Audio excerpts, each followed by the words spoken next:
And of course, the swigs of water before you start. Gotta do it. You know, it's insane.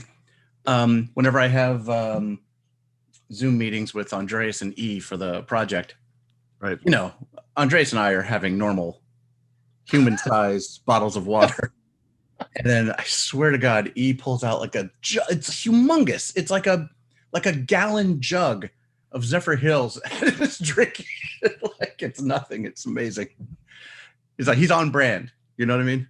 Exactly. You know, well, I'm learning because I lived in LA for 20 years. I grew up in Chicago, and sweet. You didn't really have to deal with hydration problems. And being in Vegas, man, whew, I've only been to Vegas like maybe twice, and stayed for a few days on both occasions. It's, you know, I'm from Florida. You know, we're right. Swimming through our air. Right. You know, it's so humid. So the first thing I noticed was like my nose is just constantly itchy, and I couldn't figure out why. When you get out of the shower, you're dry like 10 seconds later. Like, and here on this coast and in my state, you know, I'm still wet from a shower 2 days ago.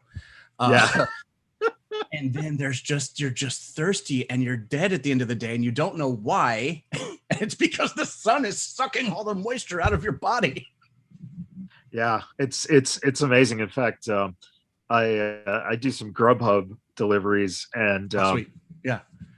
This past Saturday, I usually do not go into the casinos, into the hotels to bring people their food, because it's a big waste of time to walk 20 minutes from your car to someone's room. But this guy specifically caught me on the hook of, if you bring it to me, I'll tip you. Okay, I'll make an exception. So I walk, he gives me nice directions when I get in there to get to his place. I get up to the room, he opens the door, he takes the food from me, hands me a crumpled $5 bill, and just looks at me and goes, "Thank you, man. I am so hungover right now." And I'm like, "Brother, I totally understand, man. Get yourself feeling better." That's tough. You know, it's just like, but that's the thing. People come out here, they drink a lot, right, and then they don't really think about the fact that alcohol dehydrates you. And you're in the desert. Yeah. That's awesome. You must have crazy stories about like delivering and meeting people. Like, it's got to be insane. You know what? Well, it was more insane before the pandemic. Oh, right. The pandemic has allowed people to now just have contactless delivery, which in some ways is good, because, you know, you're not, some of the people are just assholes. But you do miss these various stuff that happens where you're just like, I can't believe that just happened. I used to, in LA, I worked for Instacart, and I was like an in-store manager at Whole Foods for our shoppers there. Oh, very cool. And yeah, it was a pretty cool job. But what happened was, one day I'm walking, I turn a corner, my foot hits one of the mats, and the mat goes flying. I go up, and I trained in pro wrestling back in the early 2000s. As soon as I got air, so you know how to fall. I tucked my chin like instinctively, and man, I took this bump, and you're not expecting it. So it messed up. I had like seven bulging discs basically for a long time, and it took me. Now I'm finally getting the strength back and everything. But man, if I didn't have that background and tuck my chin, my head would have hit that concrete floor, and it would have been not pretty. How long ago was that? 5 years ago, March 1st. So yeah, it was just your anniversary. And you're still recovering from it. Yeah, essentially, what I've been trying to do now for the last about a half a year is my weight got out of control. At one point I was up over 450, so I was probably around 460 pounds or so. But this past July I was at 420, and got down. Now I'm about 385 to 390, that range, fluctuating for a little bit. Congrats, dude. Yeah. That's phenomenal. I've tried to lose 5 pounds once and it was impossible. It's crazy, right? You know, there's so much temptation and so much, especially as we get older, the idea of metabolism slows down. It doesn't want to help you at all.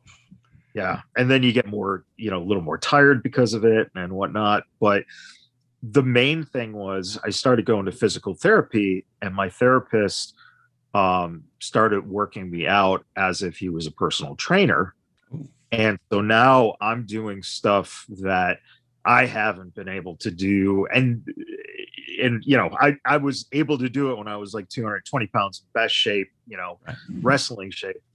But now it's interesting because I'm doing things that someone who is 390 pounds shouldn't be able to do. Nice. I'm kicking it. And, so it's interesting that, like you said, like interesting stories. I do have some, but stuff like that to me is even more because it was something that I had to overcome all these odds of, like, I'd never been on, I've never had that situation. I've never been injured at work. Right. And so I had to actually go to, it took a month to get me into a urgent care doctor who literally said to me, "Oh, you won't qualify for workers' comp because you weren't, it's not a debilitating." Basically, they sent me to a doctor who said, "Here, go to our, chiropractor or whatever." And it was a mess. It took me about 6 weeks. And then instead of allowing me to go back into the store and see if I was able to work, the doctor said, "I can't sign off until you're 100%. Then you can go back."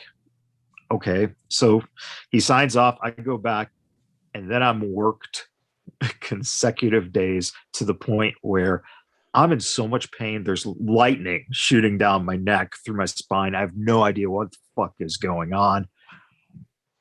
And so I called the lawyer. They're just passing you around.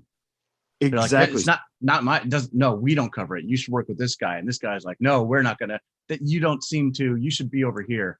And they're just kicking the can down the road. Yep. Meanwhile, you're inside the can. Yes, exactly. And I keep getting kicked. And so finally, when I went to a lawyer, they sent me to a doctor who really, took the time to actually put me into an MRI situation and see that I had the bulging discs and everything. So basically, the whole experience was, I'm so naive and so trusting that I believed that everything I was being told was correct. And in the end, well, let's just say it cost Whole Foods, I think it was, in the end, the settlement was just over like $100,000 complete. Yeah. And I had a friend who he worked as one of our shoppers, and he knew a lawyer. And my friend comes to me before I sought out a lawyer, and he said, "Listen, I talked to my lawyer friend, and he said he won't touch the case because it's not a big number." And I'm like, "Man, that's fucked up." And to me, over $100,000 ends up being a pretty decent number. So yeah, it was, what a man. I'm glad you got some cash out of it. Like, these guys need to cover it. That was my first thought, was like, it happened on their property. You'd think, like, unless you've been through it on the outside, it's just like, you think, "Oh, well, cool. They'll cover you. That'll be fine. You're to be taken care of." And that's not the case. You have to fight for it. Well, and especially because we were a third party they treated us like we didn't exist, essentially, in the sense that I wasn't one of their Whole Food employees. Right. So there was no concern on their end for their employee protocols. I also wasn't a customer, because if I was a customer, they would have been kissing my ass, Right. trying to make sure I don't sue them. And in the end, the other thing I learned that I really never thought about is, as people, we judge by the outside and we never take into consideration the inside. Right. So when you look at someone and you see that they're not in a cast or walking with a cane or something like that, you just think they're fine. And right. then it becomes, well, you're milking this, or you're not, and it's like, no, I still wake up, a lot of times with the back, just kind of stiff. I get shooting pains throughout the day, and you never know when it comes and goes. Yeah. I got carpal tunnel syndrome now, which like what? And it's crazy, man. And I just probably ate up about 15 minutes of your time talking about. No, it's worth it. It's just, this is what I like. I like connecting with people, it's like, we're all we have, I think, Yeah. Right. And by the way, sorry, real quick. This is, I have to say this. The carpal tunnel thing, is it killing you? It's on and off. Sometimes it's really bad, especially because I do a lot of driving. It really will get like, I will get such a tingle. I'll also sometimes get like lock fingers. It can be. Okay, because my wife had it in both hands, and she's a teacher, and it got to the point where she just couldn't do her job, and she was in so much pain. She'd just be like laying in bed crying because it hurt so bad. So finally, we bit the bullet and got the surgery, both hands at the same time. And man, I'm sure you've heard this before. Totally worth it. It's a miracle surgery. It's a miracle thing. She was in and out. It took about an hour tops. She was out of commission for about a week. So you got to plan ahead, if you can, you have to be able to take time off. Recovery was relatively quick. And now she's like, no pain, like it never happened. So wow. I recommend it. That's good to know. Because that was the other thing too, like being someone who I kind of have a conflict in my mind, because I know a lot of the guys who, being wrestlers, they would take the cortisone shots or get the back surgeries or get, and it wouldn't essentially help the problem. Either a surgery would maybe make them feel a little better, but really didn't do as much for them. Right. And the cortisone shots, you don't know, that could, it could last a week. It could last a month. It's unpredictable, and it's different for every person. Yeah. It's like there's a bundle of tendons in your wrist. You know this already. It goes between two pieces of bone, I think. And then there's like this piece of cartilage over the top. And if they get inflamed, they push up against it and it hurts. And they basically just snip the cartilage and just let it be. And it's crazy. That's crazy. And it's interesting too, because a lot of the, I never thought about carpal tunnel, even though my mom had it. And her surgery was, I don't know, about 20 years ago or so. Oh, wow. So it was more of the primitive, Yeah. They've come a long way.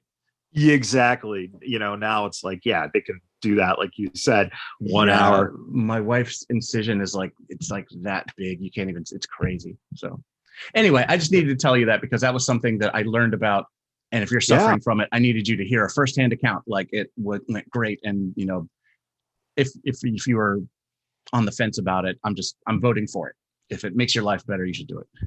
I appreciate that, because I've not had anyone share anything like that. So that really kind of, gives me a little idea, because I think that I might, my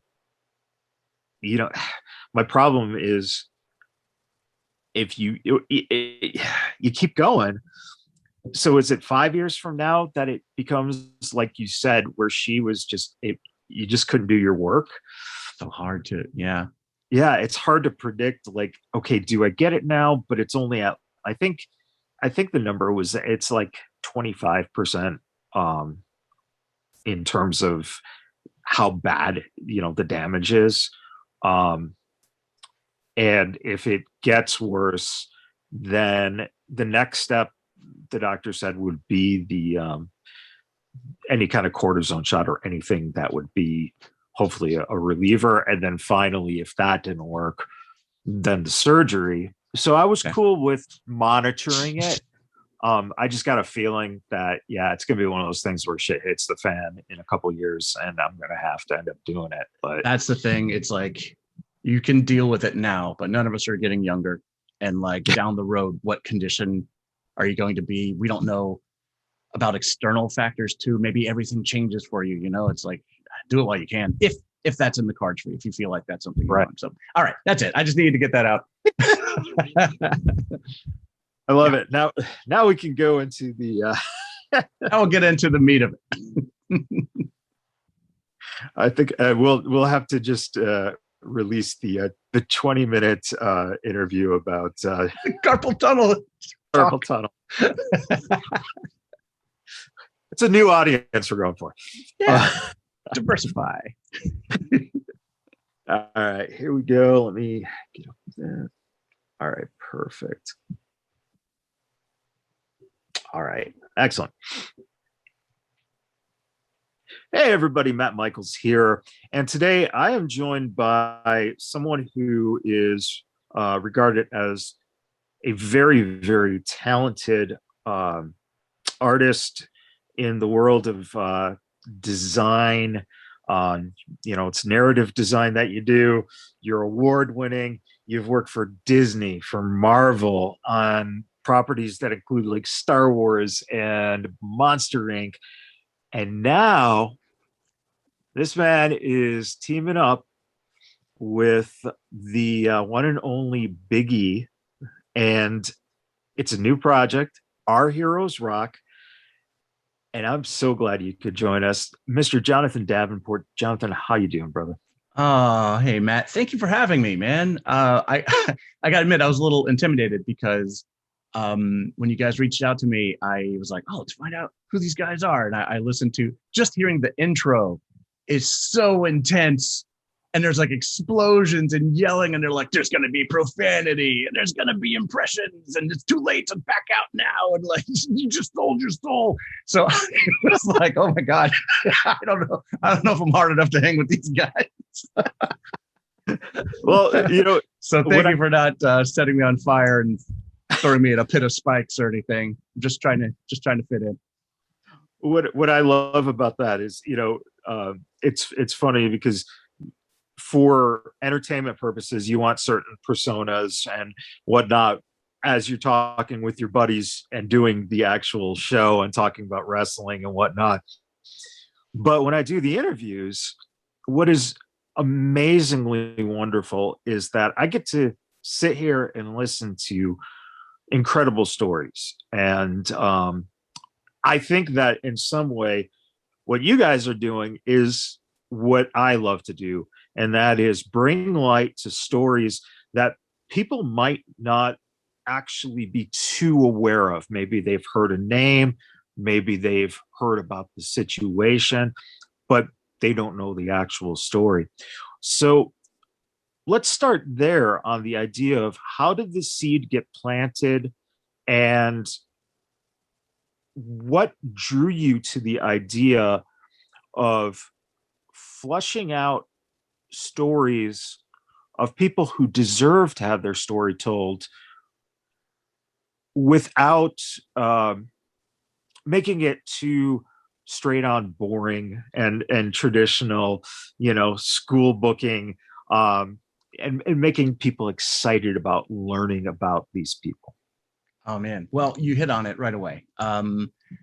You have to have the excitement and you have to have the fun, or no one wants to be involved in any way, It's like, when the thing I keep talking about is, when you're in school, right? And like, there's that day when the teacher is like, I don't know if it's like a day when she just wants to take it easy, or if it's something that's mandated or whatever, but there's the big TV that she rolls in. She rolls a big TV in and she's like, oh, today we're going to be watching. And at that moment, you know, this is either going to be the best day of the week or the worst day of the week, depending on what kind of thing she's going to show. And chances are it's going to be bad. So when approaching Our Heroes Rock, we try to remember that. And we want it to be the best day of the week. We want it to be like a show that has a really nice look and a really fun approach. And it's like a cool world that you want to be in. It's very futuristic and just very imaginative. We're spending a lot of time on world building to try to make it feel like an environment that has like a lot of more questions to it than answers, so that when kids see it, you know, best case scenario, they're watching it because they want to, not because someone's forcing them to watch it or the teacher rolled in the big TV. But if that day comes and the big TV gets rolled in, and again, this is from the 80s, I'm sure there's not a giant TV anymore, that it's a good day. And they're like, oh, I watched this for fun anyway. Great. I've already seen this one. Now I can draw in my notebook while I'm listening along. Yeah, that's amazing. First of all, you refreshed my memory of the rolling TVs, which for me, I think started right at maybe like junior high age, so somewhere around 13 or so. But before that, in grade school, it was even worse because it was the old projector films. Yes. Oh man, you talk about feeling like someone just punched you in the gut, and you're just, I mean, it was from the 60s or the 70s. Yeah, right. Absolutely no relativity to your actual life except telling you, don't do this, don't do that. And I think that this idea of exploring people that are heroes in the lives of, and this is where I find it really interesting, because it's very easy to say, well, this is intended to be for the African American community, for, you know, Black kids who don't get to know about their culture and their history. Sure. But at the same time, I found that growing up, we were only provided with MLK information, Jackie Robinson, Rosa Parks, you know, very little. And that was it. Man, same for me though. That's the weird part, you know, like same thing for me. I'm literally learning about these people through working on this project. And its former incarnation, or I guess the thing that inspired it, which was Big E's civil rights ring gear, you know. I'm in case anybody doesn't know, I also do the gear design for Big E and the New Day, and man, I got some other guys too. I'm starting to expand the stable a little bit now, which is kind of nice. Except that right now we're on the road to WrestleMania, and I haven't had a free moment in a month. It's all good, but like that ring gear sort of inspired this idea, and we started iterating and brainstorming and coming up with this thing. So, but I think I've said probably in some other talks that one thing I'm super proud of when it comes to our ring gear is like I try to keep it competitive. I want the guys to look good. Like I want when they come out for people to talk about online and go, oh, did you see what Woods and Kofi were wearing? Oh, did you see what, you know? But one thing I do for sure is I definitely do research. So we have like I'm going to say we have the best researched ring gear of all. So that's the nerdiest accolade of all time, but that's what we have. Like, oh, well, back in 1963. So I do a lot of research when it comes to these things, just so I can throw in Easter eggs, and I think people enjoy that. And I know E enjoys that. He's a big Easter eggs guy. So, but in researching for the civil rights gear, like I was, because I need to know what poses to put and what accoutrement to add to the people. So I needed to know about their story. So I had to research like at least 17 different characters and just get into them. And in doing that, I was like, I don't know anything. And you know, I'm college educated. I should know these things. Nothing. I know nothing, you know? And that was kind of something that we all talked about. And just kind of speaking to your point about like, well, who is the audience for? Absolutely for African-American youth and grown-ups alike. Of course, it's going to enhance and help, you know, because again, sometimes we just have February. We just have, you know, they just play the hits. You know, there's no deep cuts, you know? So it can only help if you know that, yeah, your ancestors did some pretty cool things, and a lot of the stuff around you is because of them. So you are more than just the descendants of slaves. You're also descendants of inventors and leaders and organizers and activists. It's amazing. But stories, man, you talked about, like, one of the things you love about this show is, like, you get to hear incredible stories from people, right? Right. And that's how you get in the shoes of someone else. That's what stops you from hating people you never met. That's how you empathize, because the more you hear about those things, the more you realize, like, man, you and me, we're the same cat. I don't have that exact challenge, but I have a challenge that made me feel the same way. Yeah. If we all know that we're capable of feeling the same things, then, like, it just brings us together. It's better. It's better for everybody. Right. I think about this, like, so I won't cast aspersions on you. I'll just ask you outright. Are you a nerd? Oh yeah, of course. Like, me too, big time. And, like, I would say you're probably not embarrassed about that. It feels pretty cool because it's sort of in the zeitgeist now, right? Yeah, exactly. But when I was growing up, I don't know about you, it was not cool to be a nerd. It was the worst thing you could be. There was a movie called Revenge of the Nerds that speaks to this. So, and, like, I read Marvel comics growing up. I read DC comics. I had a subscription. Did you have the subscription? Did it come to your? Yeah. What'd you get? I didn't have to have this subscription because the comic book store was very close to the house. Oh, so that's great. But you know what? I was a basic guy. I was a kid who loved Batman, Superman, Spider-Man, Hulk, but also the Star Wars comics were huge for me. They're like the original ones that, they came up with some of the stupidest stories, but it was great. It's great. And I'm with you. Now I lived in the suburbs, so there wasn't a comic shop anywhere near us, and there weren't that many comic shops, honestly. So yeah, I had the subscription service where every month they'd send a book, and I had 3 subscriptions. I had Transformers, Amazing Spider-Man, and Uncanny X-Men, and those were my go-tos. So all that to say, all this stuff that's, like, very popular with everyone now, like, my mom will tell you who Nightcrawler is. It's like, what world, what is this? I really love Nightcrawler. He's a cool character. Get out of here, Mom. So, but my point is this, because those things are so ever present now, and they're just part of our culture. You could walk up to a guy that you've never met and who you might seem like you have 0 things in common, and you might, and maybe politically you're on opposite ends of the spectrum, and philosophically, and in every possible way you're opposites. But you might say, hey, what'd you think of Endgame? And the guy would go like, oh, I cried. I'm not afraid to admit that I cried. And now you're best friends because you bonded over this thing, because it's a story that you share.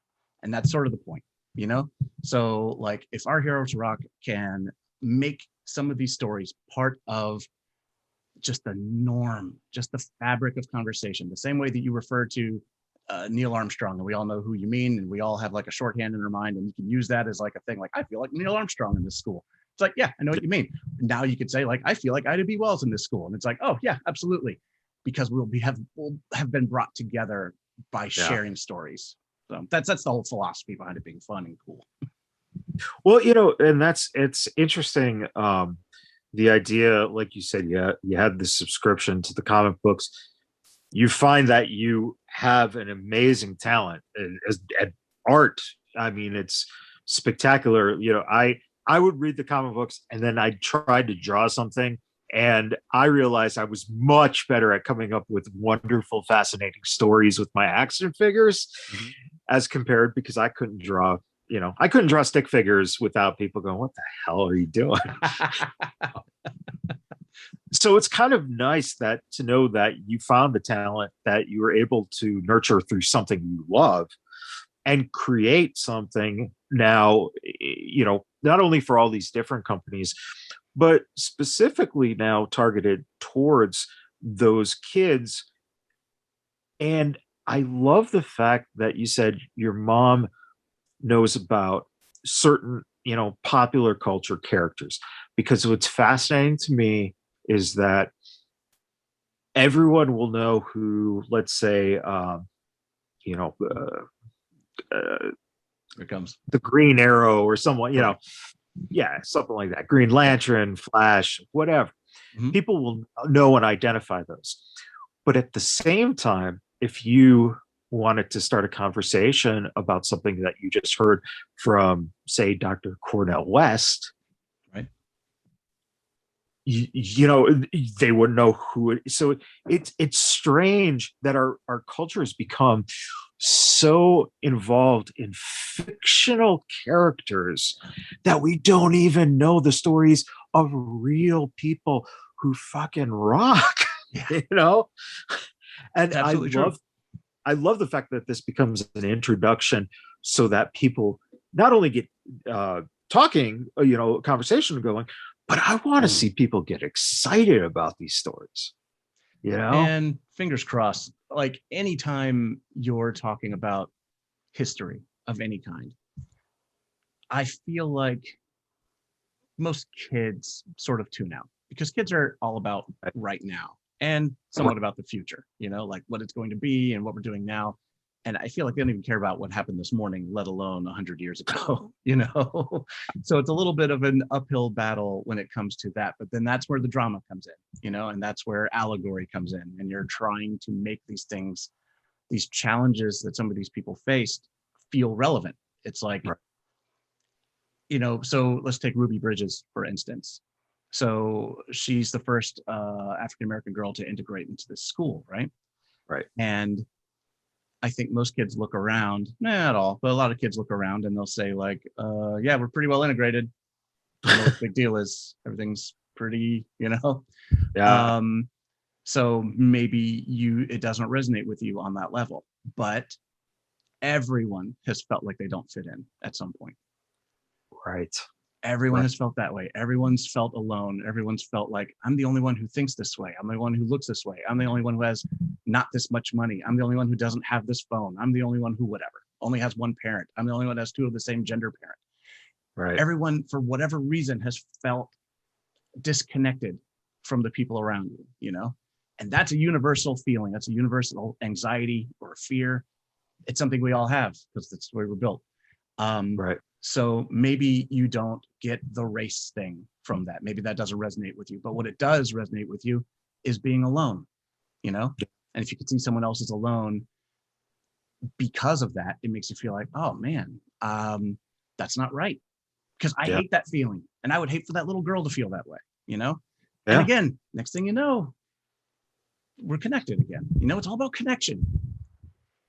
That's what's interesting too, is that I think if you take a historical context like that, what you also get to see is, let's say, someone like George Wallace, who, what kids would ever know who the hell this guy was, sure, let alone how unbelievably racist and popular he was.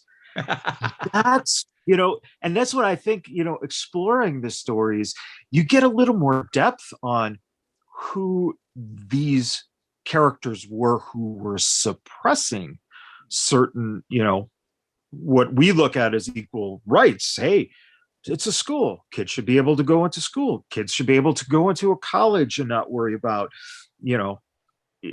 sports the same way. And it's interesting because you also find out who and I'm going to use the nerd sense, who the villain or the bad guys are, Right. And it's very relatable because not only can you feel like isolation stuff, but I know that there's been many times where you just feel like someone is preventing you from something that you want to accomplish. Right. Yeah. What's even more insidious, I'll say, is, it's very, what we want is a villain. Like we crave a villain, because it's, in my opinion, definable, Yeah. It's like, okay, well, this is all bad, and it's because of that guy. Yeah. If we can defeat that guy, everything will be fine. And that's kind of what we learned from a lot of our stories and stuff. But like in real life, the villain sometimes is the culture or history or just a mindset, which is much more difficult to battle. It's hard to forge an axe in the heart of a son and put it into the heart of a mindset. Should have gone for the head. So it's so that's a tougher thing. What is it that attracted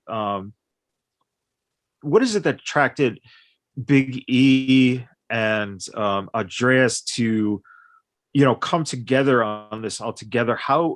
What was the main thread? How did the idea get started when you got past the idea of, okay, here's the gear, hey, this sounds like an interesting idea? How did it then start to develop and nourish from just an idea, a thought? That's a great question. I'll have to give you a secondhand account because at the time I was just making gear just designing gear, I should say. And by the way, let me take a moment to shout out Robert Adams and the whole crew, honestly, at Main Event Gear, because the things that I make, I've said multiple times, are just ones and zeros at the end of the day. Like it doesn't exist. So I appreciate all the kudos that people have given me, but again, I don't make anything. So like I shoot it over to those guys and they bring it to life. So I have to shout those guys out. If you need your gear made, go to Main Event Gear. But anyway, so I did the civil rights gear, and that all came. You may have heard this already, but like the genesis of that was the death of George Floyd. It was a really big deal, and it was very kind of life-changing for a lot of people. And Ettore was not immune to that. He was very, very affected by it.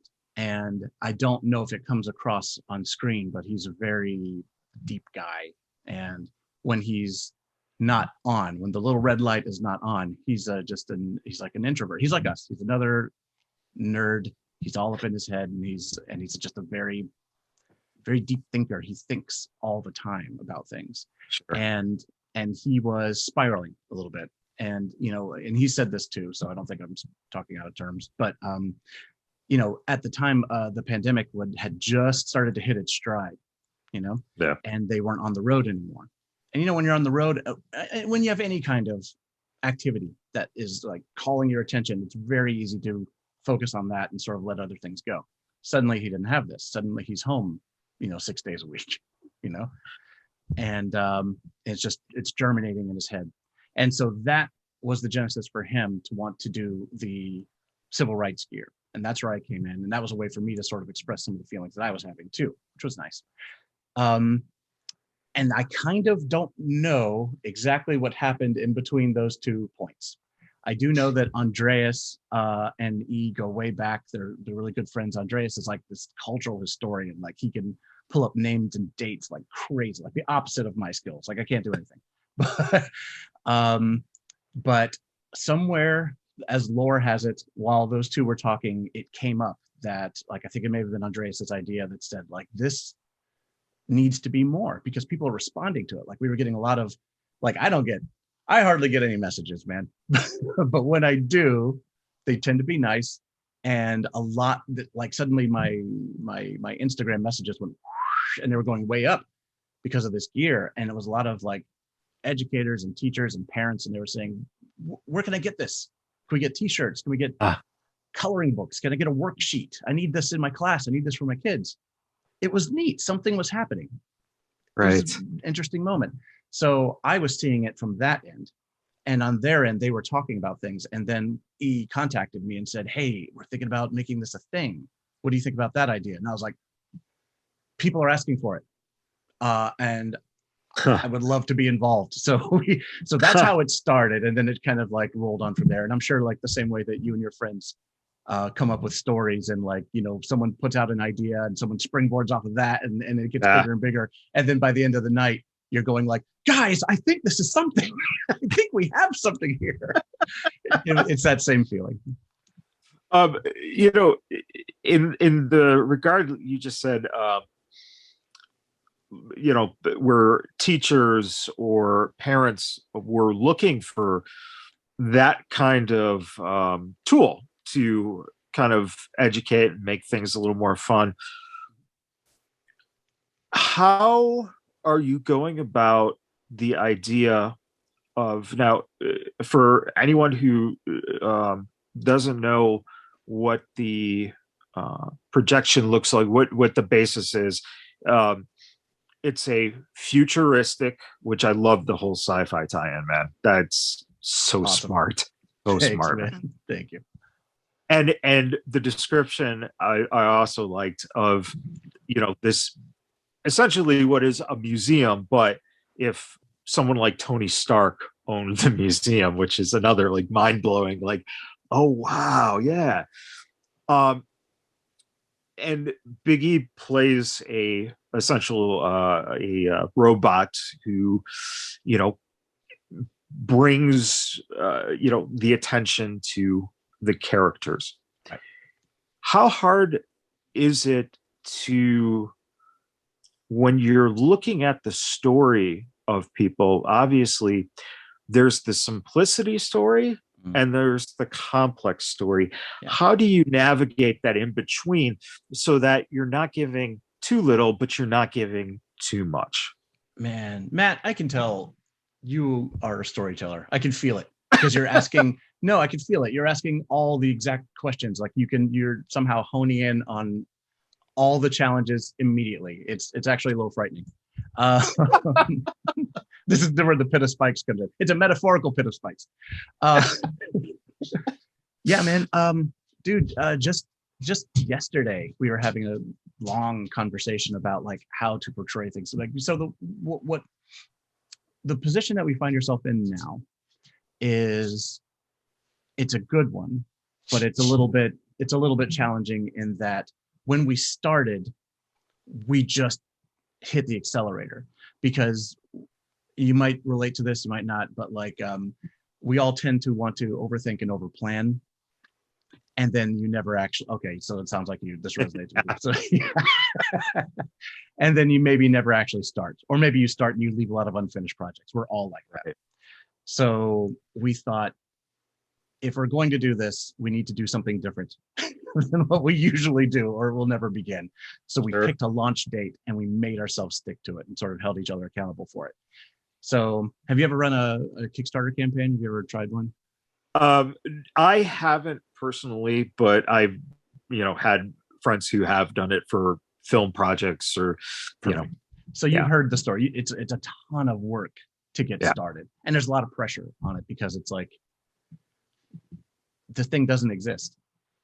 Yeah. And you have to convincingly explain the merits of this thing that doesn't exist, to the point where they will part with their money to help bring it to reality. And it feels impossible. It feels like an impossible task. So there's a lot of pressure. And it was a lot of work to do. And when we picked our date, we had 2 weeks. So we had a 2-week runway to get this thing going. And, you know, we all did our parts, developing story and pulling in history and choosing characters and all these things. And then the video, dude, did you see the campaign video? Oh yeah. Yeah. In fact, I have the page up, and it was one of the first things that drew me right in, because after I watched the campaign video, that's when I immediately shot out you know, a DM to you guys, because thank you. It blew me. If you want to hear the story of the video, bookmark it and we'll come back to it. If it's not interesting to you, we'll bypass. But anyway, so we did all this stuff, and then the date came and we launched, and it was like, okay, now we can take a breather. But no, it turns out that's just when it's starting. The work is starting, because now you have to push, because that first week is very important. If you don't get momentum, then you may not get momentum. Right. So we pushed very hard in terms of like, me, like I don't have like a huge following, so me marketing doesn't do a lot, but I can generate materials for those guys to market. So that's the arrangement we have. So I was generating material, putting things together, and sending it out to them. And then they shout it out. We did this for a week and we started hitting stuff. And then I think we're in our third week now. I don't even know. Time has no meaning. But all of that to say that now we're at a point where we're like, okay, looks like it's going to happen. What is it? What are we making? So we've been talking, like we have a concept and we have a story engine, like a way that like every episode will work, like a basic template for it, and you can play with it, but like just to get things going. But yeah, so the new challenge is, yes, this is entertaining, but it can't be misleading. You can't change the facts of a story to match your narrative because that's dishonest. That's not honoring the story in the right way, But at the same time, it's for kids.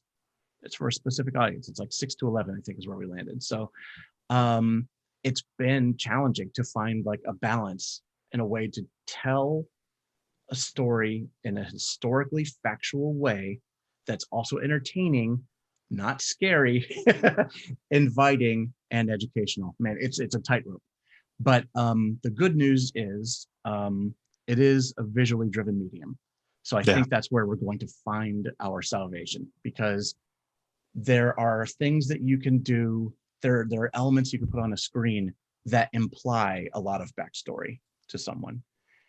So I think we're going to lean into that and try to make it very visually symbolic, whereas like the facts that are stated like through the rap lyrics, they'll be correct, they'll be true and emotionally driven, because I think that's key. But a lot of the story is going to be told through visuals. Currently, that's the plan right now. Let's really quick get into the promo video and what went on with that. And the story's never been told. So I thought that I was a genius the week before the video. Oh. I came up with this plan and sold it to the guys, where I have a reporter friend of mine named Sean Daly. He's like an amazingly cool guy, endlessly fascinating. And he's like, just like you, he's like a great listener and he's a great storyteller. And the one time that we've talked online a lot, but one time we got together, we almost missed our deadline because we just got into a conversation. Oh, dude, you and I did this same thing. We did the same thing. Okay, so Sean would fit right in. We should bring him in. So I contacted him and asked him if he would like to report this, because I thought it would be a win-win. So he could put it on the news the day of the launch. That would get us some publicity. And I could use his footage to double as our video. Sure. Right. So then, because like then it's professionally lit and it's shot and I don't have to handle any of it. It'll be great. So, and he was all about it, and he was very gracious with his time and did give us the access to the footage like ahead of time, plenty of time for me to edit. So we were launching a Monday. This was like a Friday night, and I was beat. And he sent me a thing, and he was like, "Hey, I just wanted to let you know I uploaded the footage, so you can go for it and let me know if you have any questions." I'm like, "Awesome. I'll look at it tomorrow." So then Saturday morning, I told my family, I'm out of pocket today. I'm just going to be in my office editing all day and probably tomorrow. Sorry. So I sat down to do it, and I looked at the footage, and it's great footage, but it's all shot wide. Oh no. Because it's the news, and I wasn't thinking about this. Like, and he's a one-man, like it's a crazy what they make these guys do now, because they have to write their spots. I'll say perform, but appear in their spots, edit, shoot it, light it, everything. It's like a one-man production crew, And so the pipeline that he's come up with for himself that even makes this possible is to shoot wide and get the whole story, and then very smartly go in for close-ups and get your cutaways and inserts, and then put it all together and just use the voiceover to cover the empty spots. And I watched the newscast, and it's beautiful, great for the news. But for us, you need those faces close up to really connect with the audience and sell the concept. Oh no! And so I had nothing. Oh no! Oh. So I very quickly text E, and I'm like, "Hey man, can I come over to your house?" I've never been over before. You do anything today? Can I come over? Why? What's the matter? I was like, I just want to shoot some more stuff for the video. I don't think we have quite enough. And he was like, yes. I'm like, great. Yeah, let me reframe this a little bit. So like right before I texted E, and I was hatching the plan, I was like, okay, well, I have this HD Handycam. This is all I have. This is all I have, man. That's it. But I figure good enough, right? It's 1920 by 1080. That's all you. It's fine. It'll be fine. So I rushed to the living room and I had my daughter stand in for me, and I set up a tripod and I was like, okay, I'm just gonna test it because I haven't used this camera in forever. And I could start recording and it turns off. I'm like, why? Oh, battery's low, which doesn't make sense because I always keep it plugged in. So then I was like, I guess I'll just have to use AC power. I plugged it in, turned it on again, started recording, and it shut off. Oh no. Yeah, so I'm like, there's something wrong with the battery or the cord. Something's defective and I cannot fix it today. So then again, I text E, can I come over and record some stuff? He's like, sure. And I was like, great. It'll be about 2 hours. I have to go buy a camera. So, and I don't have like a lot of extra cash because like cameras are very expensive right now. Very, very expensive. You know, like $1,200 for like a good one. And you know, I can't. I don't have that at the ready. So, but I live near several pawn shops. So I was like, okay, I'll hit some pawn shops. So I actually hit like 3 pawn shops in a row, taking notes. I'm like, that looks like a good camera. YouTube research. Is that good? Seems good. I don't know. To the next one, to the next one. And I was like, okay, so it turns out the best one is probably the one at the first one. Drive all the way back to the first one, grab it, buy it, and then rush to E's house while listening to YouTube videos, trying to learn how to use it. Oh shit! How to record with the H2487? I don't remember what it's called. And I'm like, oh, I'm like driving, like what? Back it up. Say that again. What button? What is this? What are these buttons? So many buttons. Oh man. So it gets worse. This is just the beginning. So then I get there and I have my one. I own one light. So I had my one light, my new camera I've never used. That luckily came with a charge. Sure. Right. I go in and he's like, so what's the problem? I'm like, it's fine. I just need some new stuff. So I'm setting up the tripod, trying to find a place that looks good in his house. And so we finally settle on a thing and we set up. And then I think, okay, planning for disaster. If something goes wrong and I need something to cut away to just in case, right?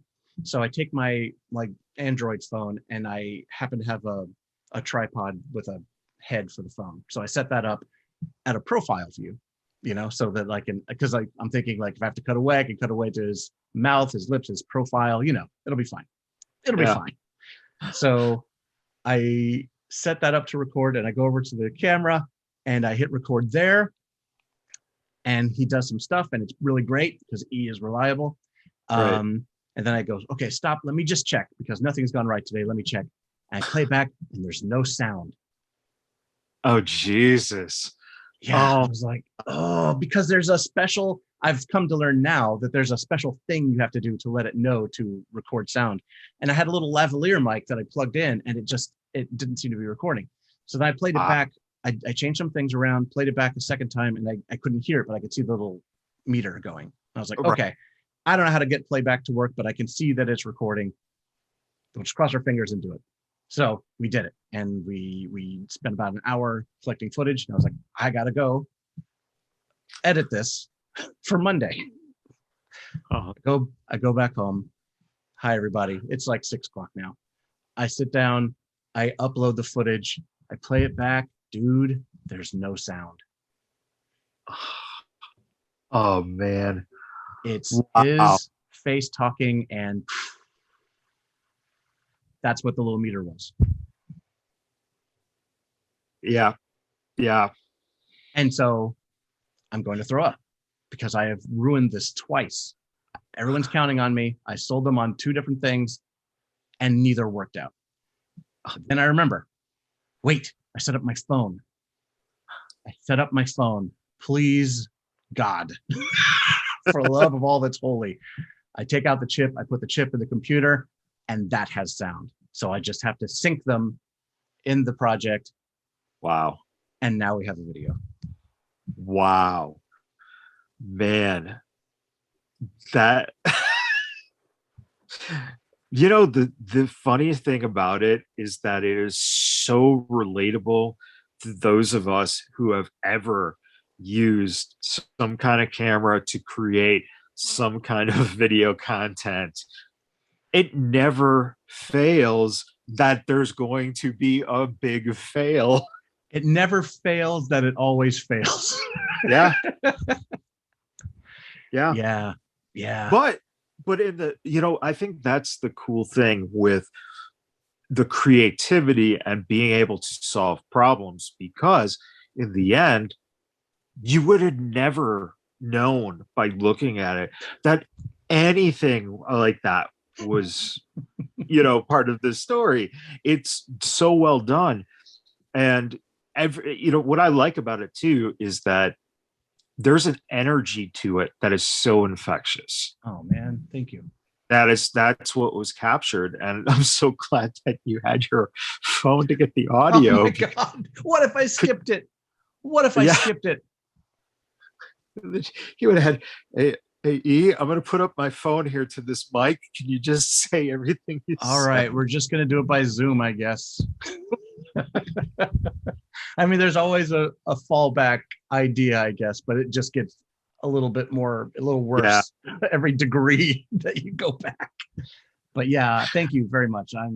I still stress out a little bit when I watch it. I can still, how you've worked on things like, I don't know. Okay, I'll just say personally, when I'm doing a drawing or design or something, I'm usually listening to a show or a podcast or music or something. Yeah. And when you look at that thing afterwards, you can remember, like, you're like, oh yeah, that's Futurama. I remember watching that when I was drawing that. You recall the things that happened. So I still have a little of that anxiety connected to the video. Like, I like the video. Sure. I think it came out great, but it just hurts to watch sometimes because I remember how nauseous I was putting it together.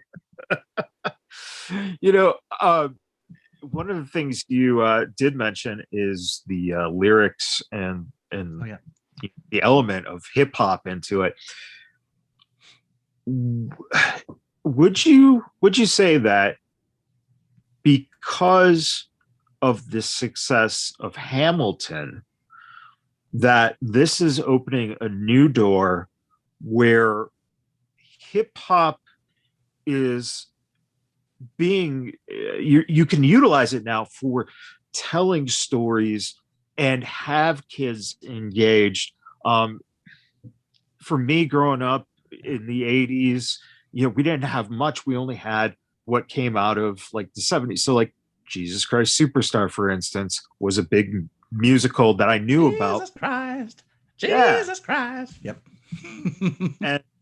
And I ended up participating in 5 different productions of it, but that's a whole other story.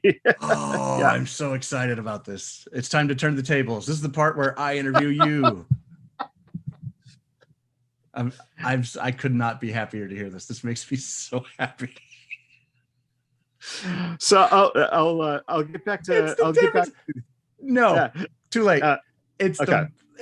In my head, we're jumping from the monster truck opening. Vegas Badboy Podcast to theater nerd. It's perfect. It makes me so happy. That's amazing. But it explains a lot. I told you I could feel it. I could feel it coming from you. Oh yeah. I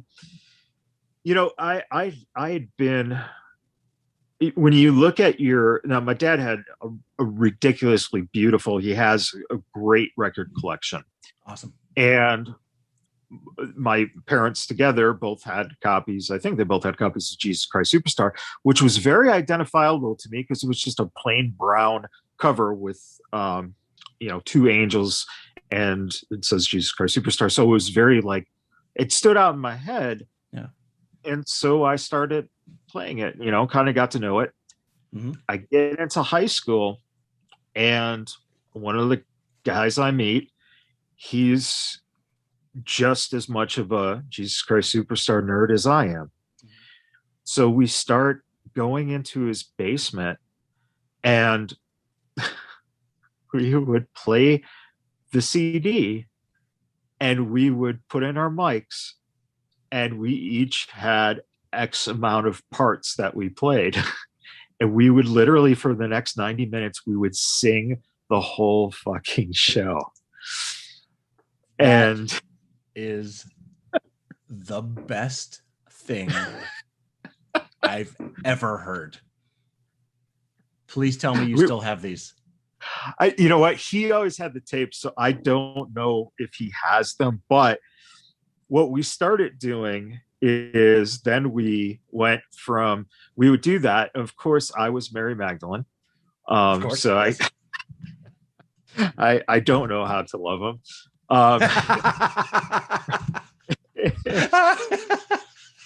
This is the best day of my life. So what we decided is we had a theater teacher who actually, he was on the high school swim team when he was in high school with my uncle. So I'd known him before going into high school and going into the theater department. Right.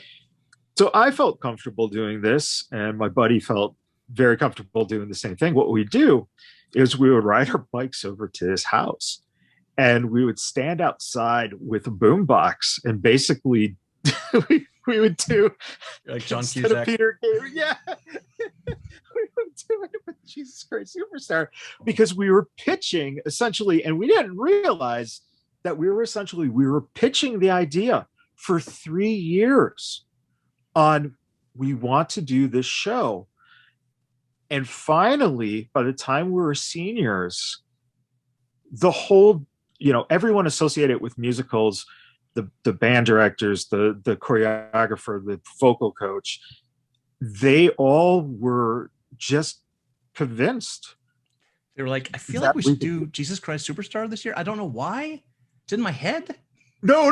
They clearly, it wasn't even in the head. They clearly knew that we were a pain in the fucking ass. Yeah. Because that was we pitched for 3 years. And it came down to them having a meeting and going, do we have the talent to do this? And they all look around and they go, yeah, we do. So yeah, you do. We ended up doing it. And what was funny is in Illinois, they had an Illinois High School Theater Festival. Right. Every year they would do a production, either a play or a musical, and it rotated every year between play and musical.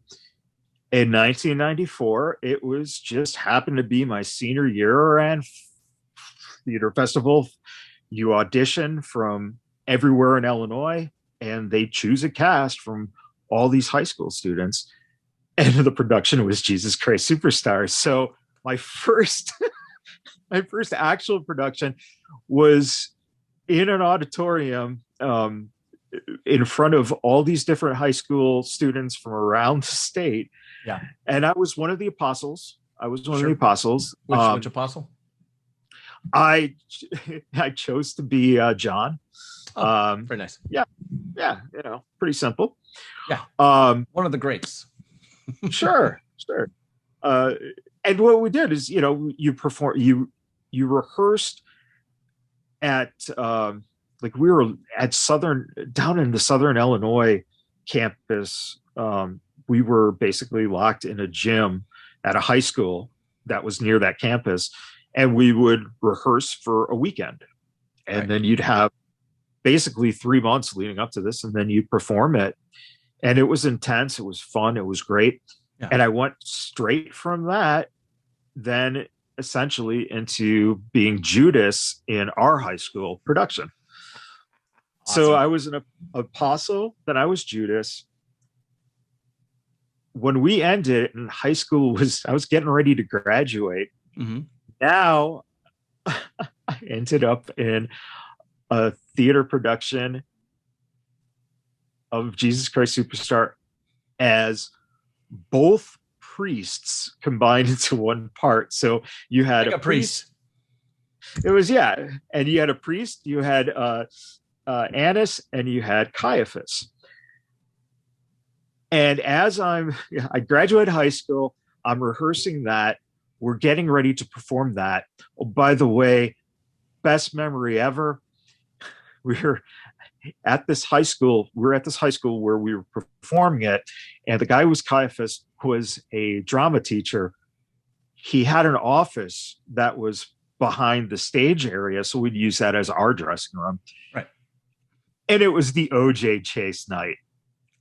The Bronco chase, man.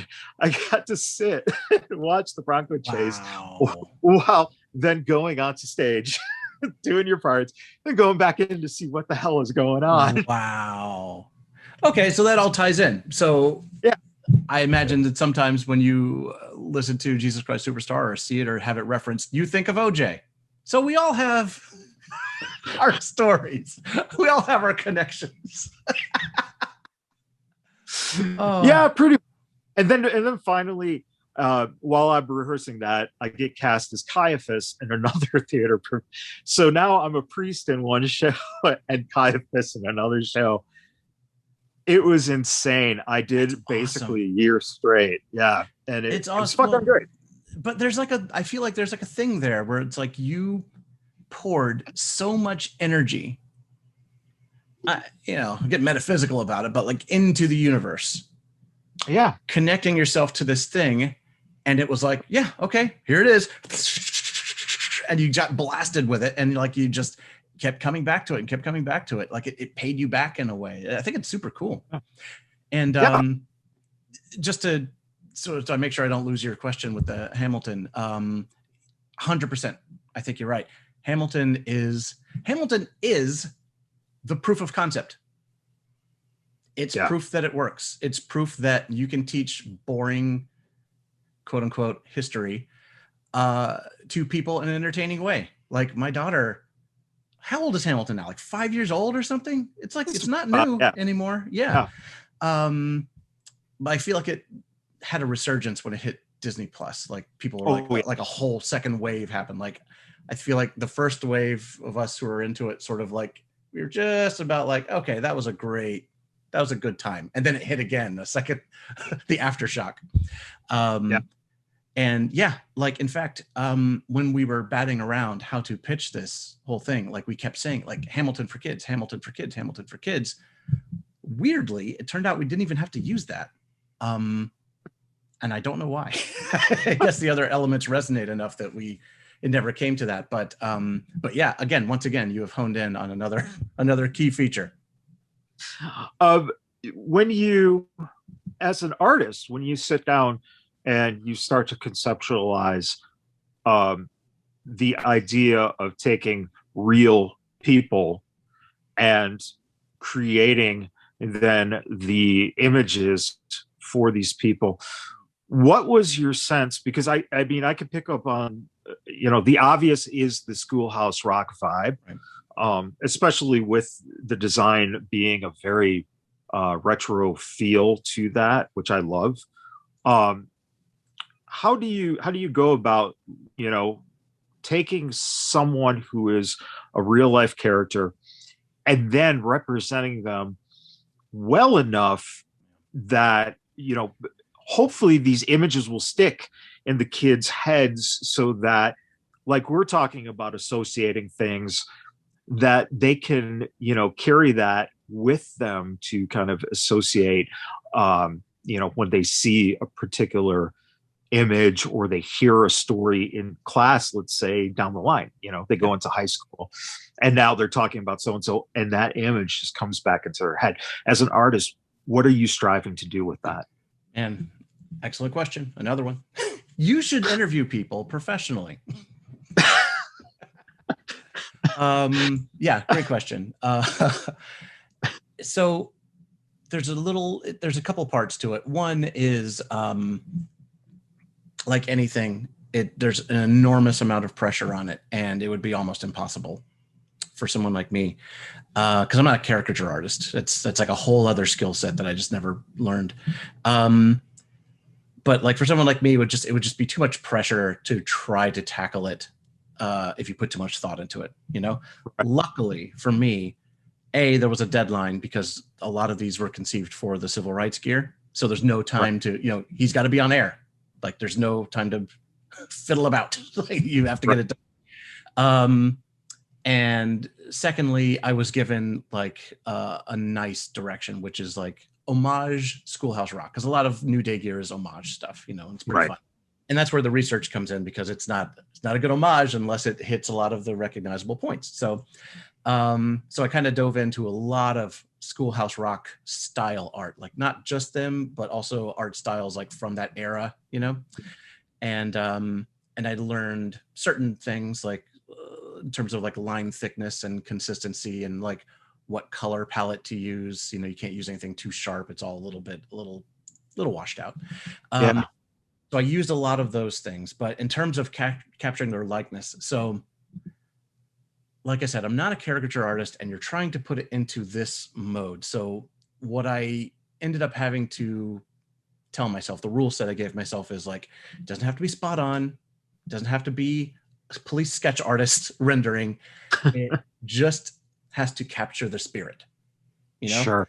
And not the spirit of like necessarily the whole person, but the spirit of their accomplishment, you know? Like, there are people who did so many things, but they're mainly known for this. It's like, okay, so MLK, let's say, terrible example, but like he did so many things in his life. You can't encapsulate it all, you know, in one conversation, in one sentence. You can't do it. But what does everybody know about him? I have a dream. I have a dream speech. It's like, okay, well, I don't have time to get into a lot of minutia, but I can capture the spirit of I have a dream. I'm going to put a finger in the air, and I'm going to have like his eyes like glowing, and not glowing, but, you know, lit up, you know, and he's happy, and it's enthusiastic, you know, there's like, it's hope personified, you know?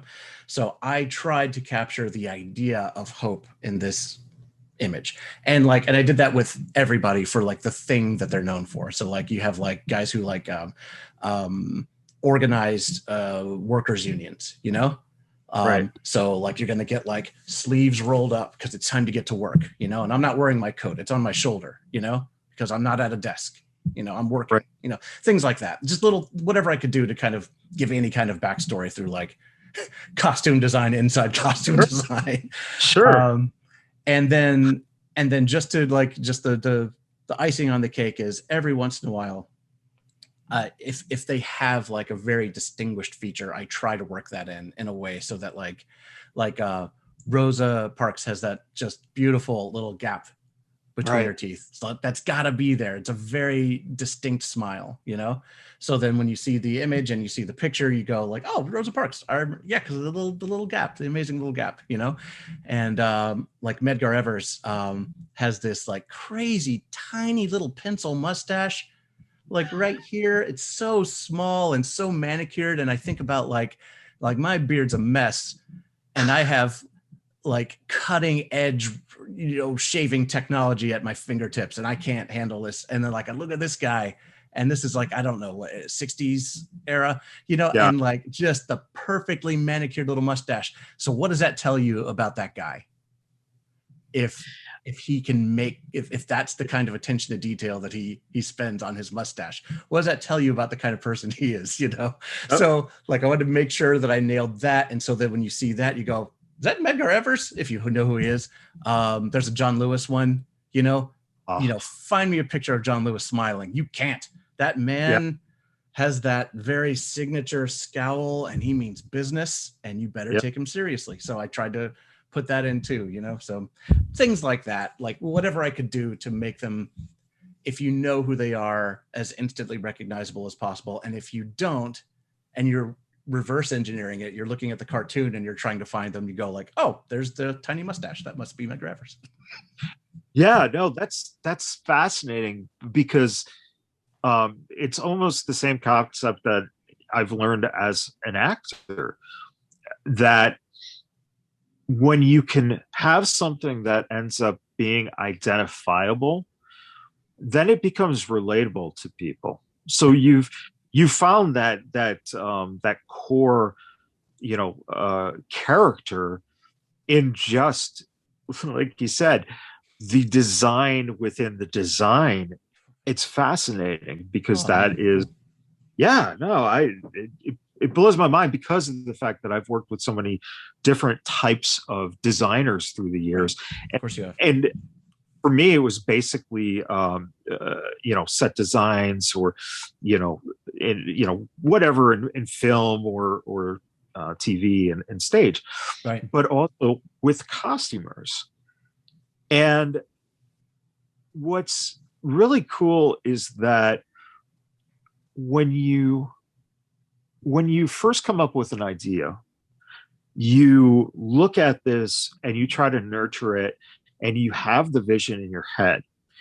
And I've seen some really cool, sketch drawings that are concepts that when you finally unveil the costume, when I put on the costume, I now feel more like that character.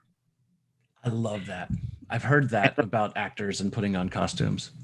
Yeah, it can change the way you walk. It can change the way that you talk. It can change the way you feel. And I think too, that's representative in your work on the New Day's gear, because if you look at what they became when they started going with that type of gear, it became a totally different feel. And that's when they took off. It's kind of cool. I think about that a lot, how the design and the performance feed each other, Yeah. And unlike in, let's say, a play or a movie, wrestling and television, it's serialized storytelling. So right. There's time to evolve. Like, it's not like a one and done, and not to say you don't evolve a costume or a character throughout the course of a finite story. Of course you do. Right. You have to have that arc, but in terms of just an ongoing story that never ever ends, there's room to play with things. So, when we first hit on that color palette, that hot pink and that neon blue at the same time, yeah, it's man, this is very loud. I mean, I'll give it to him, but I'm expecting notes. I'm expecting them to say Johnny, tone it down a little, this is a bit much, but they didn't. They wore it and they went out there, and then their performance was loud. And I was like, yep. Oh, well, I didn't know you could do that. Well, if you could do that, then I'm going to throw a neon green in there too and see if I can pull that off. And then you hand that in and they go yeah. And then they go out there and they give a hot pink, neon blue, neon green performance. And you're like, wow, everything that I do matches the energy of what they're doing. And that makes me want to try new stuff. And it just, and it feeds off each other, And then you get to the point where people are enjoying it and loving the thing so much that it takes away a little of the anxiety and fear about the opposite effect. You don't want to hand it in, or you don't want them to put it on and feel oh, this is what I'm going out in. Well, I guess I got to go sell it. It takes that away, because you start feeling okay, we have a direction, or we have a voice, we have a thing. If you have a thing, you're good, because now you can play with it and do twists and come back and reference itself and start throwing in jokes and doing a bait and switch and whatever you need to do. And it's fun that way, instead of that beginning part where you're struggling to find your footing, So, well, yeah. I love that you just said those words, find your footing, because that's essentially too, with wrestling, one of the biggest things I learned is that when you're first going out there, and I think one of the best examples is John Cena. Sure. I saw John. I was part of UPW when I trained in pro wrestling, and John was there, and he would fill in for teaching classes. The other guy that Samoa Joe was one of my head trainers. No way. So that's awesome. Yeah. And, it was good times. But what was interesting about John is you could see that they had a character for him. He was called the Prototype because of his look and because, it was kind of like an idea of, okay, he's like the Terminator, essentially. Right. He's the perfect person to be a wrestler. Yeah. And when WWE signed him in developmental with UPW, eventually he got to, the development point when he was in Ohio Valley or wherever it was. Yeah. That the character then kind of flushed out a little bit, and eventually they bring him up. And the first time he comes out, he's in these drab trunks. He comes out and he confronts Angle, and that's where the whole ruthless aggression line comes out, which was totally done by John in terms of selling that as just this ruthless person who has this passion. Remarkably enough, that character really doesn't go very far. But John, being who he was, starts incorporating the jerseys and the chain and the rap, and all of a sudden he's on the map because he's totally now invested into what that does to you. And I saw that with the New Day as well. They went from being three guys who were essentially put together, and it was going to be, are these guys going to succeed? Now they're one of the best merchandise selling outfits in the history of the business, and you're part of that persona, which is amazing. I'll tell you this, and my wife says this all the time, like, I'm lucky to be in with a stable that wants to change their look so often, because there's other guys who, like, you do a set of trunks and it's like, all right, see you next year. You're like, oh man. Yeah. But yeah, it's interesting to think, like, there was a point, this might be interesting to you, like right toward the middle of our run so far, I'd say like maybe 2 years in, where I was starting to realize that, oh, whatever I'm doing is eventually going to be an action figure, probably, as long as we don't homage anything too specific. And then the guys started getting notes from Mattel to give me, which is like, all right, so keep the color count between this number and this number, keeping in mind that the original mold can also count as a color, and those things. And if our work ever suffered, it was during that little period. I don't remember what gear came out around then, but like I was trying to be very conscious about like, oh, I'm going to try and keep this color count down or whatever. You know what? Everyone do their own job. You know what I mean? That's where I eventually got to that. Like, and I got that sort of like, I remember back to comic books. I remember Todd McFarlane talking about that on one of those old Marvel tapes where he was like, like the writer's going to tell you how many panels to put in or whatever. And it's like, you just draw the story. The writer will figure out how to fit the words in to the panels. And I was just overthinking and kind of writing myself or drawing myself into corners, So I eventually just was like, nope, I'm just going to design. I'm just going to make cool gear and let Mattel worry about Mattel. Let them figure out how to. And by the way, they totally did, because I don't know if you've seen the new figures, but they've got this new laser print technology they do where, like, do you remember the well, it doesn't matter. You remember the unicorn that we did, the buff unicorn thing for the merch shirts? So that logo is on a lot of their clothes or a lot of their gear now. And they found a way to print that unicorn this big on the kick pads of the figures. And I'm like, you don't tell me how many colors to use. You'll figure it out. You have technology at your fingertips, Mattel. Well, that's interesting too, because it's a totally different, line of work, a different industry in terms of toy creation. And it's funny to me that here they are, basically, they're not paying you, but they're telling you what they want. Yeah. Well, that's the nature of things I've noticed. Yeah. It's a really very strange industry, this gear design. And I'm still a noob at it. I'm still kind of finding my way through and learning how it works. But like, there's a lot of gray areas and weird questions that I feel like if people in power start asking, a lot of this is going to break down, and it's just not going to be beneficial for anybody.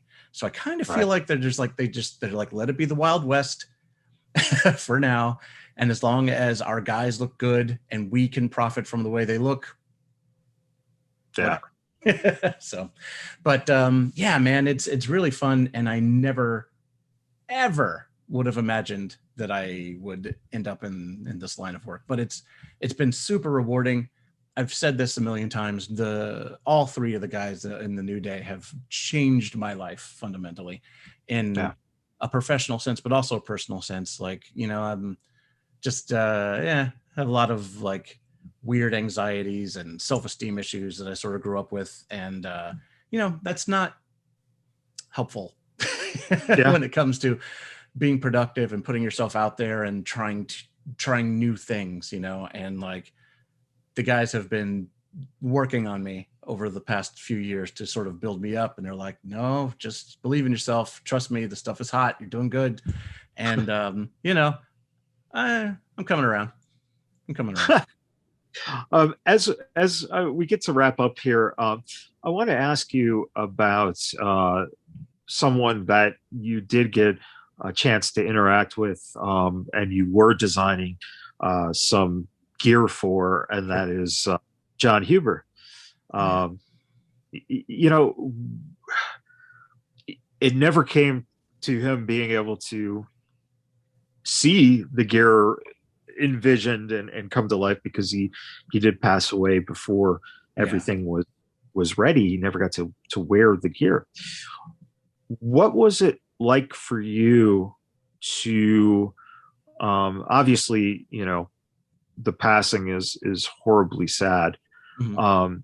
But as a person, as someone who got a chance to talk with him a little bit, to hear a little bit about his family, what does that mean to you in terms of not only him, but also, you know, the New Day? Like you said, you become you know, more of a friend, more of someone that, you know, they can lift up. Is designing these, you know, these specific things for these specific people, are you learning that it takes, instead of, you know, drawing a story, you're really tapping into what their actual story is, to use that to conceptualize? And, you know, what was it like, you know, getting a chance for him, and what do you see in the future as well in terms of, you know, the possibilities of this going further for you? Another great question. It's really interesting because with the New Day, at least in the beginning, we were first establishing a brand. So, you know, rainbows, unicorns, pancakes, the owl, the short-lived owl phase. Yes. And it was just sort of like just throwing things out there to see what sticks. And weirdly, almost all of it stuck. And it was cool because it kept building on the brand identity. So in a weird way, I never made gear for Ettore Ewan or Austin Watson or Kofi, I can't pronounce his last name. It was like working for their personas, and we were building a brand together, you know? Right. So I wasn't faced with that thing of trying to encapsulate their life experience. It was more like we were building a character together, and it was neat. But when it came to do John stuff, that was extraordinarily difficult for me. And if I'd thought about it, if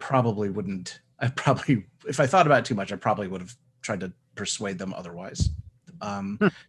Because, you know, I didn't know him. Like we weren't best friends or anything. We were in contact for about a month, about 30 days total. And we had like a couple phone calls and like a really long text chain and several emails, and we were communicating pretty regularly. What was fun about working with John was,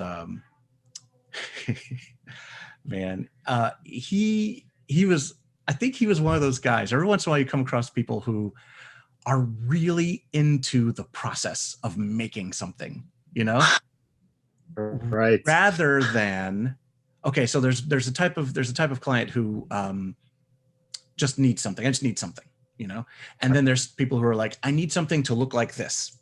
There's a lot of variations in between, and then, but they're all sort of goal oriented, and John had a goal.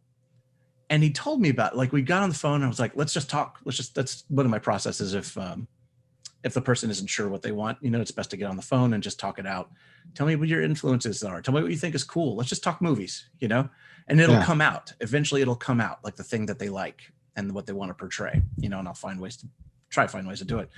And with John, I think he loved that.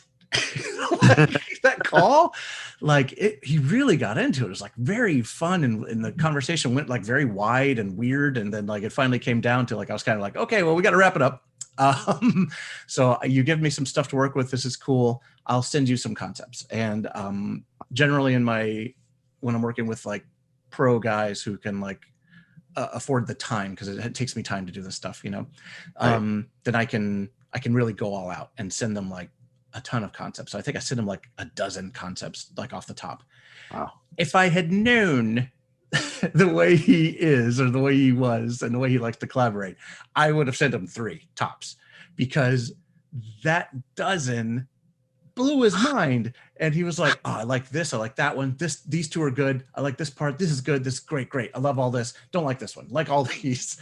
And it was like, okay, that's a lot. All right. So my plan then was to just try to whittle it down. And we finally, like we're inverted pyramid to me. We finally find like the thing. And I swear this guy drove me nuts. Like to this day, he holds the record of most iterations of concepts before actually finalizing. Like, I feel like we went through 50 or 60, like a ton of concepts. And he didn't seem like he was in a hurry. He's like, he was just like loving it, just like enjoying the whole process. It was really fun. And then we finally got down to something, and they were wildly different. Like some were very super villain, and some were like just like kind of toned down, just like brawler, like a Bane type, and like try to find the middle ground there. And like, I don't think he even knew. He was just like looking to see cool stuff, So then we finally came down to it, and we landed on like, I think we finally landed on a design or 2. Like I think there was one where he was like, let's save that for a pay-per-view, So it was really neat. And I handed it off to Robert for main event, and I talked to John like once or twice after that, just saying like, how are you feeling about it? Are you looking forward? When's it going to be out? Stuff like that. And, and he said, I think in the end, he's like, I don't know. I'm scared. I'm scared to wear it. And I'm like, dude, it's going to be great. We work this from top to bottom. This is like all the things you want. You asked for this, it's, he's like, yeah, you're right. It's going to be good. I can do it, but I think he hesitated a little bit. And, and then, I moved on to other projects, and we sort of lost touch a little bit. We had nothing to talk about at that point. Right. And then I found out that he had passed, and that was a humongous bummer for me. Like, like I said, I didn't know him as well, so I wasn't as emotionally hit at first. This is kind of where I'm going with this. So, I was just kind of like, it's a shame, man. He was a really nice guy. And, and I know he has a family, and I'm a family guy too. So that kind of hit me hard too. Then the guys wanted to homage him in some gear. And the idea was to wear it, show it off, and then auction it off for charity and put those proceeds toward either his family or to a cause that he really cared for. Right. And I said, of course. And then I sat down to do it. And because I'm a researcher, I started, and I wanted to do his likeness. I wanted to do it like in a couple different, like the guys had different things they wanted to show off. Like one one aspect was like him as a family man. One aspect was him as like a performer. One was just him as like a leader. You know, it was like, there was a lot of aspects. Yeah. So I came up with this collage idea. And plus, remember, whatever you design has to be able to be implemented on fabric, you know? Right. So it was like, there were a lot of moving parts. So I worked with Robert a lot, and I was like, I want to do a Drew Struzan style collage. If we did it like this on black, would that work? You know, like you just print out the different pieces and piece them together, you know? And he was like, I think so. I think just do it and we'll make it work. I'm like, okay. So I'm having to design all this stuff. So there's all the technical parts of it, but then I'm having to look at photos and watch video and photos and video and photos and video. And it's one thing if you're drawing people who have passed or people from history, like in Our Heroes Rock, you know, I don't know them, you know, and they're so far removed that it doesn't affect you emotionally as much. But this was a guy I knew. This was a guy that everyone knows and everyone loves. And I'm just watching, man, there's so much. There's like this one video of him like at home with his family, and like he's looking at, I think he's like looking at like a t-shirt or piece of merch that came out or something, and he's just, it's so real. It's like he's a real person. Yeah. And am I making a mockery of this? Am I going to embarrass everybody? Am I doing a bad job? And am I cashing in? You know, there's all these weird thoughts that happen. And like twice on two separate occasions, like it just got too emotional for me and I had to shut off. I had to shut off the computer and just go talk to my wife for a while because it was like, it was too much. It was too emotionally charged. It was very heavy, you know, but I got past it. And once I got the pieces drawn and I was able to start arranging them, it got to be kind of fun again. And the one of the things I'm really proud about was like, I don't know if you saw the gear, but like we incorporated every iteration of his in-ring personas into the same gear. Yeah. Like the plaid and the Bludgeon Brothers bit. And even like we even snuck in the AEW white robe thing. Like it's all in there. It's all in there. And somehow it worked together, and it shouldn't, because like those are two different shades of red that don't really go together and whatever. Anyway, it was really, I cannot believe how well it went together in the end, and the guys liked it. And there was a huge outpouring of love for it online, and it felt great. And even Amanda, his widow, reached out to me separately and like just privately messaged me and told me how much it meant to her. And like that was, like I was done after that. I was like, that's the whole reason to do this. You know, if his wife and kids are down with it, then we've done a good job. So it was by far the hardest thing I've ever had to do, by far. Wow. It's hard not to like emotionally connect to just hearing that story. It's, you know, wow. Well, on that note, all right. One final question for you. Out of all your nerdly either likes or possession, what is your most nerdly thing that you can think of? Like, do you have like a go-to? Like, I know some of my friends, like it's Lord of the Rings, and that is their like top nerd thing. Is there something that you can say like, this is my? So yes, I can. So I know what you're talking about. We need to coin a phrase for it, because it's like the deepest level of nerd for you. Yeah, because I've referenced Marvel and Marvel movies many times throughout this, because that's part of the cultural language now, you know, my mom and Nightcrawler. But there are other things that you don't feel as comfortable talking about, because it's not quite, it's like, it's so close to you that if someone makes fun of you, you're going to be destroyed, you know? So for some people, it's like TNG maybe, or Doctor Who, Lord of the Rings. Like these are all things that I think are still teasable, you know? So for me, it's Transformers. Okay, sure. Yeah. So sure. I love them and have always loved them. I still collect them today. Like if this camera were to widen out at all, it's embarrassing the amount of figures that I have in my room.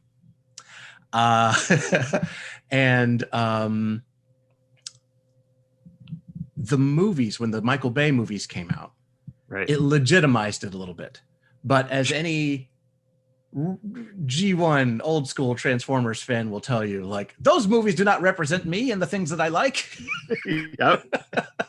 And while they were making tons of money and they were like these like cultural gargantuan things, these titans of pop culture, like you felt a little bit more comfortable, but it was weird because like you'd see people with like Decepticon logos on their cars driving by, but you don't necessarily vibe with that person because that person might be a Michael Bay fan.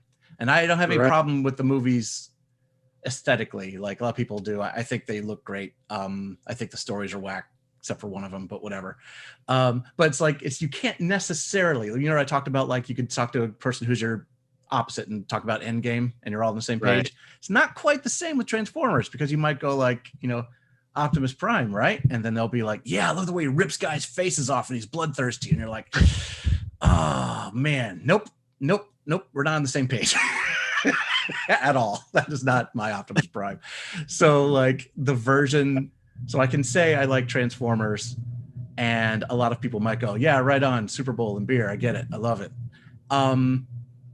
But what I'm talking about is 3 seasons and a movie and a series of figures that are constantly preying on my vulnerability to nostalgia.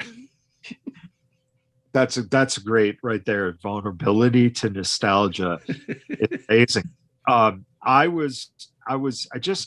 The one year I happened to go to Comic-Con was the year they announced the Transformers film was going to get made, the first one. Yeah. And so we're in the big hall, and the surprise was they had the voice actor for Optimus Prime, Peter Cullen, he gave the tease, and you hit it on the head for that vulnerability of nostalgia, because every single person in that room, you could feel this collective just joy come over everyone. And then I saw the movie and I was like, motherfuckers. I can't say blanket statement that I hate those movies. I absolutely don't. No, I wouldn't. There's a lot of parts that are just embarrassing, and like you go through this phase of like I'm ashamed to be a Transformers fan. You're like, I'm proud to be one. You're like, oops, I'm ashamed again. It goes back and forth. But I remember, even though that first movie is too long and there's too many storylines going on, like the whole hacker bit that didn't need to be in it, you cut that right out. It doesn't change a thing. But there are parts in it that are just magic. Like they nailed what is cool about Transformers. I remember seeing it with my wife, and do you remember the part where it was after I almost called him Spike. See, this is where I'm coming from. Sam and Bumblebee and he revealed the secret and all that business, and then the Autobots came down and they played that theme, and there's a bit, and they're all in their protoforms, and they're all finding, scanning vehicles and finding disguises to be in. And there was a part where Optimus, I think he landed in a pool or something, and he climbed out, and that little girl, great moment, very Spielbergian, right? And then he's up on that hill and the truck drives by, and you follow the truck, and then when you go back, he's just formed into the truck. Yeah. And my wife, who was put up with my Transformers love for years, leaned over and went, "This is so cool." And I was like, now you get it. Now you understand. Only now at the end do you understand. So like it was amazing. And there's one other bit that I love. I've never had a chance to talk about this. I'll say this too. It's so specific. Feel free to tune out, everybody. The part where the Decepticon police car barricade, is chasing Sam around, and then the Bumblebee shows up. They get in Bumblebee, the red off, right? And Barricade watches them driving off and like leaps in the air, goes into his alt mode, hits the ground, and speeds off. Right. That is so good. That is so. That's what I want. If anyone who makes Transformers movies out there is listening, that's what I want. It's fine when they're very casually transforming to alt mode to leave to go to the next location. That's fine. But to go faster, to transform, to go faster, that's what we need. There's a reason that you have an alt mode. So yeah, this is why I'm embarrassed. All the things you just heard. It's embarrassing. You opened the door and now it's all over you. So here's a towel. Yeah, well, as you say that, I turn my head and my one shelf is dedicated to the 80s, with a couple of my He-Man and Lionel from Thundercats. Yeah. And the original, the small version they had as a toy of Voltron, where it was, you basically had the 5 different parts and then you just put it together. But as a kid, I had the big one where you actually put the figures into the robots that made Voltron together. Playmates, I want to say. I think so. My friend had that. My friend Michael had that one. I never had that one with the figures with the cockpits. That's awesome. Yeah, exactly. And I actually had the whatever the fortress was for the villain in Voltron I had, which was a huge like castle type looking thing. Wow. That was the coolest thing about our experience as kids was you could have stuff like G.I. Joe. I had the G.I. Joe Fortress, and you put this thing together and now you have a base, man, a real fucking base. It was just so much fun and then the best thing ever was being able, because everything was pretty much the same scale back then. Yeah. To cross brand, your G.I. Joes, fighting your Voltron, fighting your Transformers. And it's just a magical thing that you could do as a kid with everything that was marketed towards us. Yeah. It just kind of worked, man. It kind of worked. I don't know if it's repeatable, but I love it and I want it again. In fact, one of the things, like just a deep down dream of mine is like, I would love if Our Heroes Rock took off to the point where we were able to make merchandise. And like one of the reasons designed some of the robot characters the way they are is to be toyetic. There was a lot of talk about like the kiddo units being like hover or on one wheel. And I'm like, every toy that's ever been made that's based on a hovering character or a one wheel character, I hated as a kid because it's just not the same, So it was like one little thing, like part of my Transformers upbringing was like, I've got to make sure that if these ever do somehow translate themselves into 3D or in the real world, I want them to work because that's part of the fun of it, Yeah, exactly. And man, I'm so excited to see where this journey takes you guys. Because yeah, it's if everything goes forward the way that it's visualized, man, this could be one of the most impactful things on this next generation of kids. Which thank you. Yeah, man, it's just it makes me happy to see that you're able to take your love of that, whether it be the art or the toys or the characters, anything that inspired you in your youth, to be able now to share that with another generation and get them excited. That's just, I mean, it's the greatest thing ever, man. Thank you, man. Thank you very much. I do feel pretty fortunate that it's sort of dovetailing into a nice thing for me so far. It's been cool. And again, not anything I could have predicted or worked toward. It's just one of those things where whatever's thrown at you, don't phone it in, just do your best on it, put yourself into it. And I think if you do that enough, eventually someone will notice and will want you to work on a thing for them. And, maybe it'll be a thing you love too. I don't know. There's no plan. It's just, just be yourself and put yourself into your work, I think, Some of the best advice anyone can ever give is be yourself and put yourself into the work. Put yourself into your work. That's the way to say it. Yep. For anyone listening who's not familiar with your social media, can you give them an idea of social media and also where they could potentially go and throw a little donation towards making this? Man. Yeah, heck yeah. Yeah, so plug time. Definitely visit ourheroesrock.org.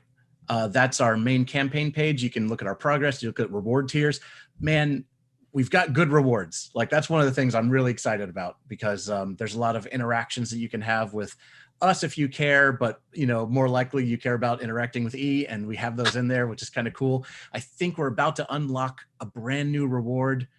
So E's been wearing these Our Heroes Rock t-shirts for interviews. Right. And we're throwing those in. Not replicas, like the shirt he wore. Signed, you know what I mean? So like it's a pretty cool thing if you're like him, so check out the rewards and see if you can help at all. And if you're not in a position to be a backer right now, just share it. Like, we are very fortunate that a lot of people who love E are in the wrestling world, and there's a lot of them. So we've gotten a lot of eyes, but we are kind of saturated in the wrestling bubble. We'd love to break out. And the only way we can do that is if everybody who has other interests and other bubbles shares, so that would be a huge help. And for me personally, you can find me on Instagram at Davenport, Davenpoe.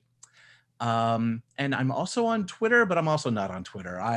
I'm at The Real Davenport there, but I hardly ever interact on Twitter because I don't understand the interface and I'm too lazy to learn. But Instagram is my home. Plus, I can share a lot more drawings there. So yeah, that's it. Excellent.